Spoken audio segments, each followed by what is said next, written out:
大家好，欢迎收看今天的全球瞭望。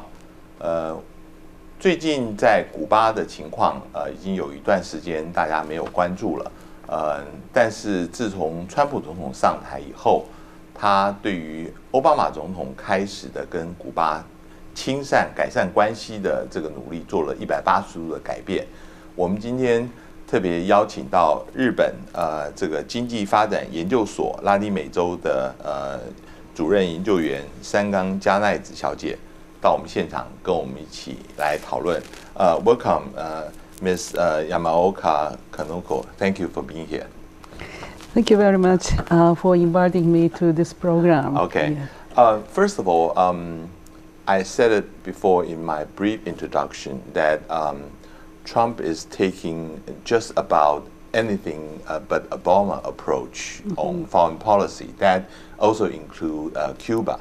We know that now it had put a lot of restriction on, for instance, tourists or even the remittance of Cuban sending money back to Cuba. But how is Trump's policy have the impact on Cuba economy or Cuba's way of life as you know it right now? Well, relationship between the United States and Cuba had been mostly very antagonistic for the past 60 years. So Cuban government is always ready to confront the drastic changes or fluctuation of U.S. policy toward Cuba. So I think they were already prepared when Trump won the election. And also President Obama was also ready when he made so many the improvements in relationship with Cuba. So when the President Trump suspended the commercial, well, probably more than half of the commercial flights, and also put the limit of the amount of remittances that the Cuban Americans can send to their families in Cuba, the $1,000 in each 3 months. They were already, had that kind of limits for so many years, so they were not surprised. But of course, this policy change affected negatively to Cuban economy, especially in the area of tourism. Actually, the main purpose of the Trump's policy change, the first change, to limit the commercial flights and remittances and tourism, their justification was not to send U.S. dollars to Cuban government, especially Cuban military. But I think that the area that affected more severely is the private sectors, because many Cubans, when the Obama and Raul Castro announced the relaxation of the relations, and so many Americans visited Cuba. Many Cubans apply for self-employment permission to open up the bed and breakfast, Right. Or private restaurants. Right. But now that because Trump suspended the passage for American visitors to Cuba, many bed and breakfast people cannot get the guests, and as much as the restaurants, not empty maybe, but the much less customers now they have. So well, the ordinary people complain much more. And so the military people, well, the Cuban government's officials, they criticize, of course, the Cuban, the Trump policy change, but they are not so, what to say, upset. They are used to it. But would you say that after the Trump reversal, and now the condition is is about the same like before Obama opened up relations with Cuba, or is a little bit better or even worse? How do you compare before Obama opening up with Cuba? Well, obviously it's better now than a pre-Obama period. Okay, right. Because even if they say that the Americans should not come to Cuba, actually they feel that they are more free to come.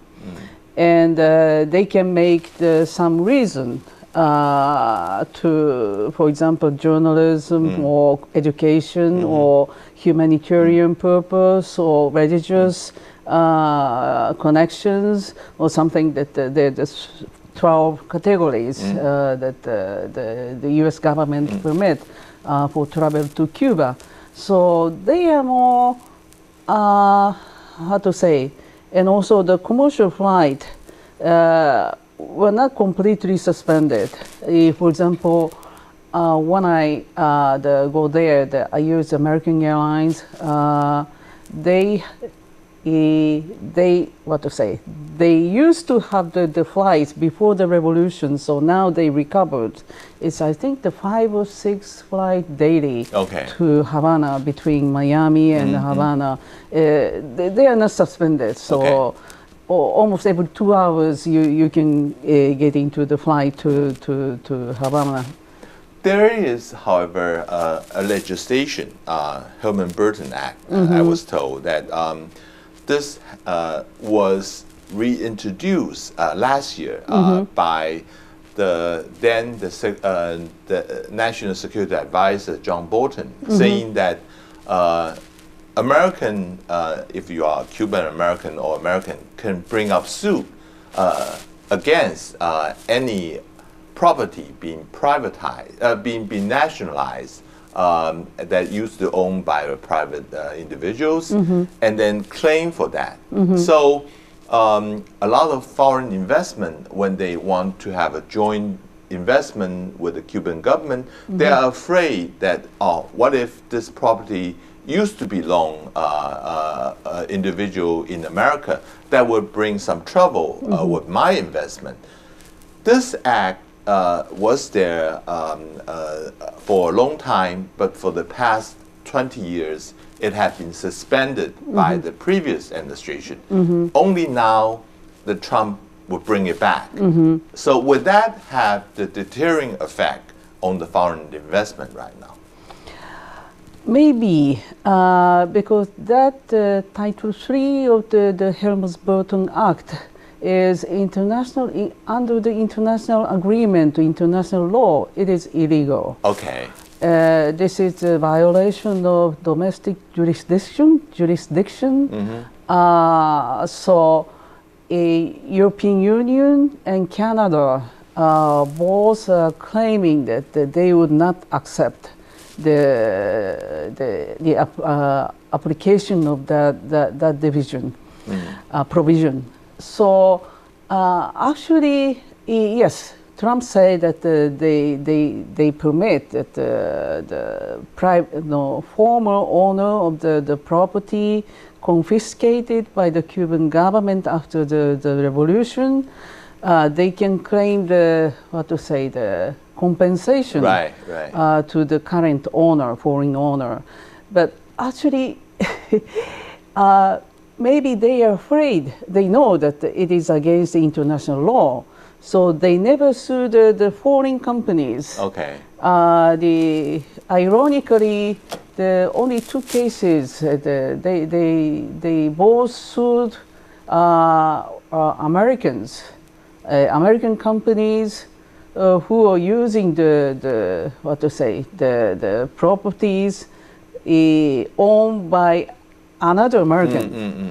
So it's the suing between American entity to American entity. So yes, it is as the how to say, the kind of the harassment, but still they actually don't have the international effect, international influence, negative influence, but still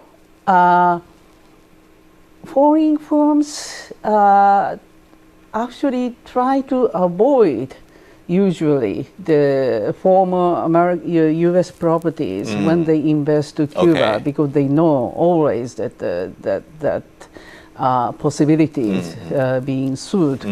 But still, it is a sign that the U.S. government are not happy to see the investment of the third countries toward Cuban properties anyway. So they are, of course, now much more reluctant. In the case of my country, Japanese companies, they usually are much more reluctant to investing in Cuba because most Japanese companies had a lot of customers in U.S. markets. Right. So they don't want to give the bad impression. Okay. Yes. Okay. So just for that, for that purpose, they try not to get into Cuban investment opportunities. I know you went to Cuba regularly, like once a year. How do you see Cuba economy have the impact on the ordinary people?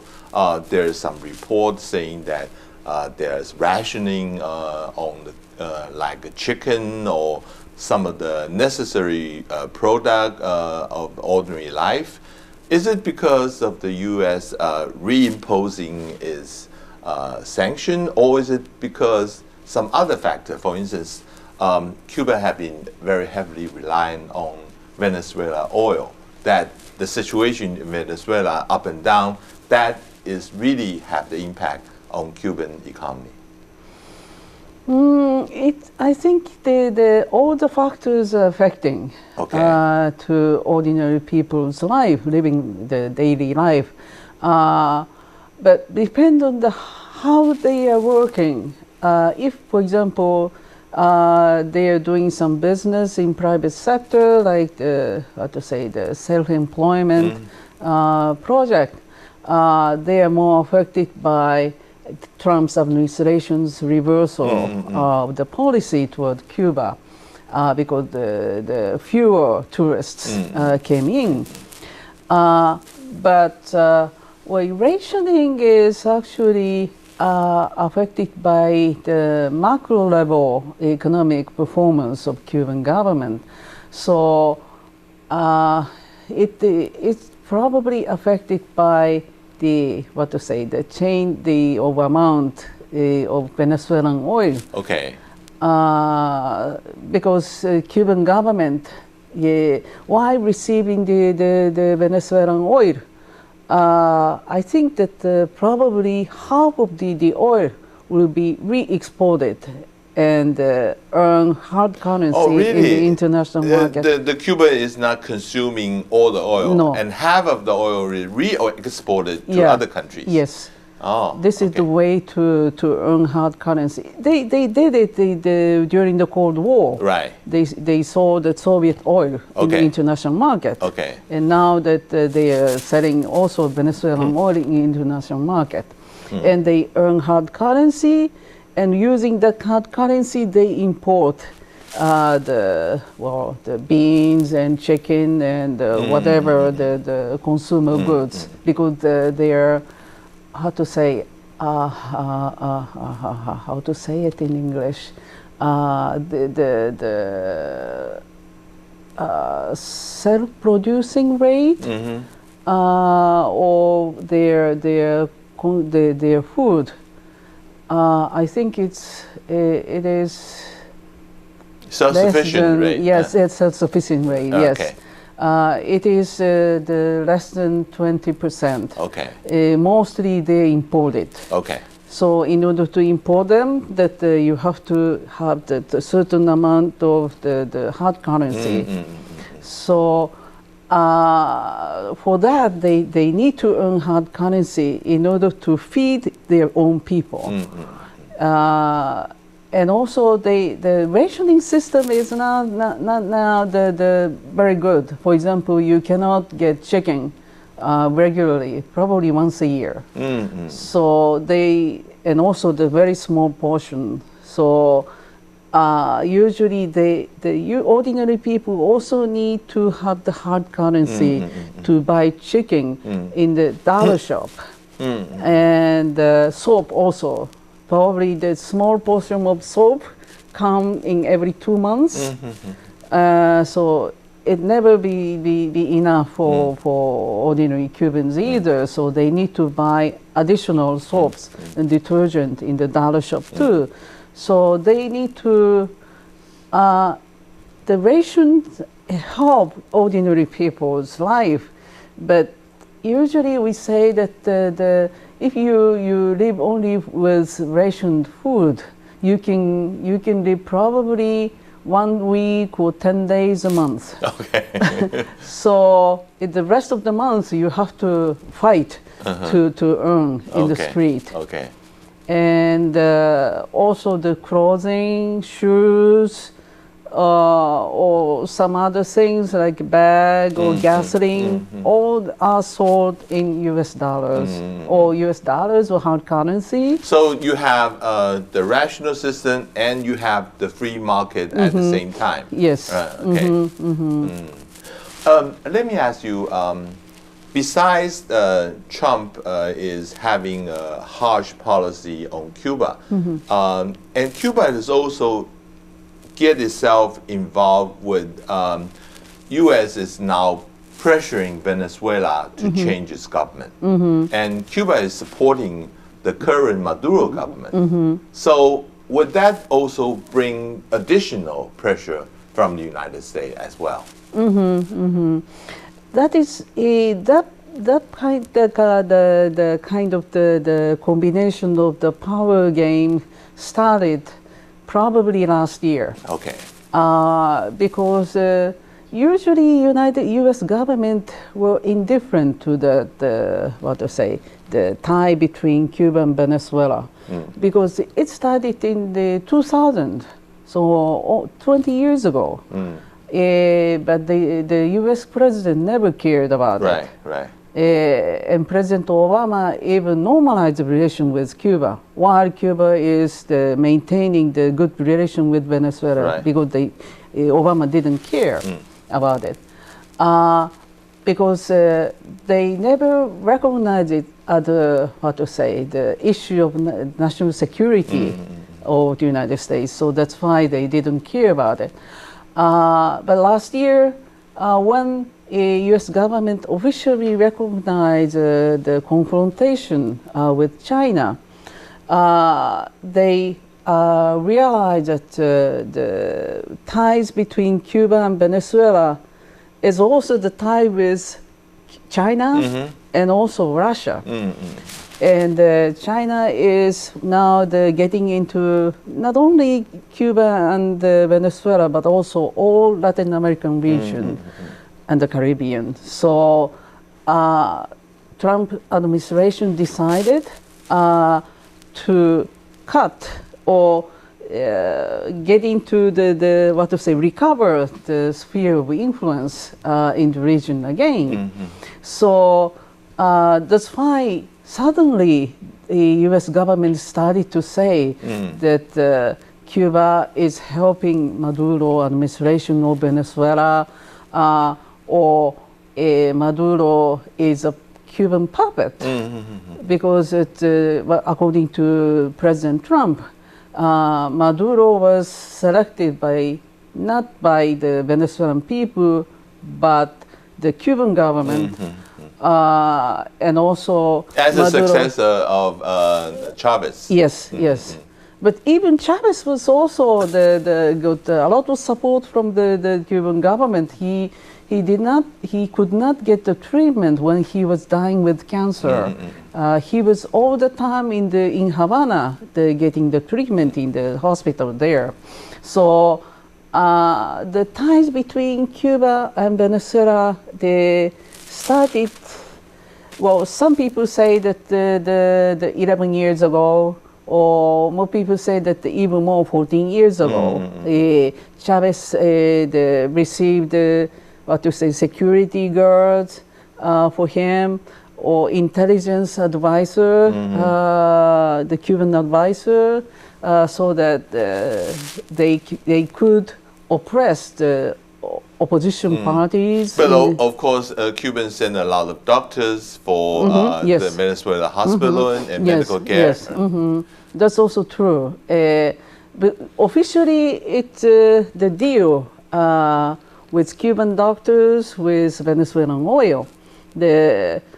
Venezuela pay with crude oil, and Cuba send the doctors to especially the low-income area of the country where there's no hospitals or no clinics, because the Venezuelan leftist government is mostly supported by poor people there. So in order to get the support of the poor people, Chavez and Maduro use Cuban doctors to get their own support. That's true. Before we end this session, I want to ask about Cuban role or Cuban's leadership, in a sense, in the Latin America, especially in terms of the leftist movement. We see that Cuba had good relations with Venezuela. Cuba used to have good relations with Bolivia, I believe, before his president was overthrown. And also Cuba had good relations with Nicaragua and also with other leftist government. Are you seeing this kind of situation change? Because somehow no one is seeing Cuba as a shining example or shining leadership in the whole Latin America. Well, it's difficult to say. I don't think that the most of the leftist parties in Latin America think that they should imitate the Cuban way, because it or not following the revolution, in a sense. No. Especially economically, right. It's almost disastrous. I say. But at the same time, that many people have sympathy to Cuban Revolution, because it's very difficult to imagine for Asian people, I think, because they are more homogeneous and also, I think, more equal societies here in Taiwan or Japan or whatever. Latin America is most unequal region in the world. So, and also they have the kind of the very strict class society. So each society live their own class only for whole life.